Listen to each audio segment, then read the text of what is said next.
Here I've got General Mobile GM8 Go, and let me show you how to block a number on the following device. So at the very beginning you have to open the phone dialer, then click on the More icon, which is 3 dots one in the right upper corner, and then select the settings. Here you should go to Call Blocking, here it is, and now simply by tapping on Add a Number, you can enter the number that you would like to block, click on Block, and that's it.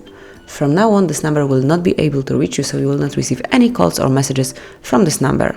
Then, if you would like to remove some number from your blacklist, simply click on the cross icon right next to the number and tap on Unblock. And from now on, he will be able to call you or send you a message. And that would be all. This is how you can block some number in your General Mobile. Thank you for watching. Please subscribe our channel and leave the thumbs up.